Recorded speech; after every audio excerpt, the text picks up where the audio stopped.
Hey everyone, did you watch that here with another video? And with the premiere tonight, I want to do some speculation. Today I want to ask the question, will Melisandre return to Westeros with an army? I absolutely agree with the theory and the rumors that she will, and I want to go over the reasons why. We know she left for Essos and that she said that she will return to die in Westeros. And as a priestess, it's not that much of a stretch that she will bring a large band of fanatics with her, so let's dive into the hints and the thoughts on this.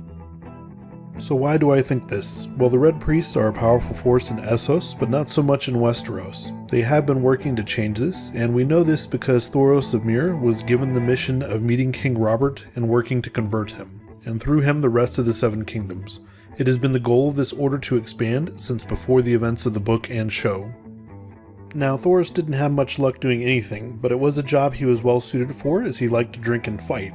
Sending someone Robert would take a liking to would have been a good way to test the water and see how people in power would react.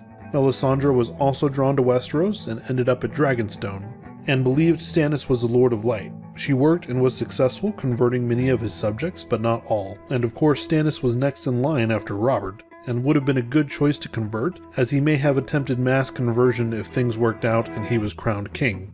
Melisandre has now made it her mission to aid Jon Snow and Daenerys, even trying to get them together in a way, saying that they both have a part to play. Thoros and Beric Dondarrion have also sensed this and are headed north, believing that this is where the fight is. So if Mel and Thoros are both feeling the call to battle, could other Red Priests be feeling the urge to join the fight? Could they be seeing the same things in the flame that the Hound is and instructing their faithful to prepare for war? Or is this just the next step in converting the population of Westeros? We have our evidence that the servants of R'hllor are being pushed towards Westeros, and at the very least their leadership is good at taking advantage of events. They started to preach for Dany on their own, calling her a savior, and this is before they are officially asked to aid the cause, and even Tyrion says that they need someone that cannot be bought or influenced. And so they summon the High Priestess, and she declares Dany to be the one who is promised, and her dragons as a sign, and of course referring to the fight with the Walkers as the Great War to come. So even before their help is wanted, they have already moved in the direction of making Dany and her dragons a religious symbol. And whether Dany is or isn't, she has shown herself to be resilient and cunning, and all she really had to do was survive to allow her dragons to grow. An alliance with her makes for a powerful tool for the faith, and their goal of converting Westeros. They've already failed twice, so conquest would be the next logical step.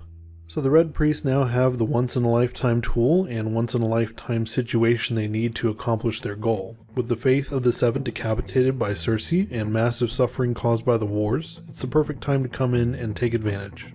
Add to that winter coming and the threat of the Walkers, people would naturally turn away from the faith of the Seven and toward the faith of the religion that's helping them. Especially if that supernatural menace that they're dealing with is ice-based and an army of believers and preachers of a new fire religion show up to fight. It won't be hard for peasants to start to turn in the depth of a long and hard winter as a natural opposite. Ice bad, fire good. This is in addition to them wielding their magic, of course, and I like to think that the Hound started being open to religion and changing his viewpoint when he killed Beric and saw him brought back to life. And so it is in the Red Priest's best interest to send an army, not just to help fight, but also to aid the people, and this could finally accomplish their goal of converting Westeros.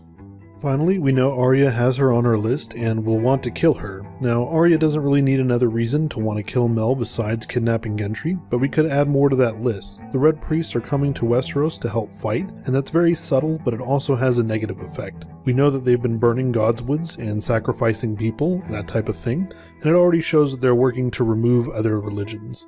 So in addition to just changing the general social order, would they eventually come after the House of Black and White? Would they be safe, or would they eventually come to destroy them as well?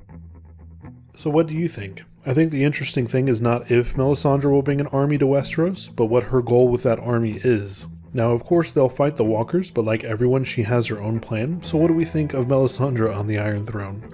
I like the theory, and I may do another video on their religion and if it's real or not. I'd like to see the fight with the Walkers go a bit more back and forth instead of a single battle, but we'll have to see what happens and if Melisandre comes in with reinforcements. So thank you all for watching. For my subscribers, I'm sorry I've been absent for so long. I'll leave an update on my channel, and I hope to have more videos out this season and some on the upcoming prequel speculation. And with Game of Thrones ending, I'd love to talk about the new Lord of the Rings show coming to Amazon, or other games and shows such as The Witcher. I'm not very familiar with that universe though, so we'll have to wait and see. At any rate, I want to come back and dive into more topics. Thank you all for watching. Don't forget to subscribe, and I'll have more videos on the way. Have a great day.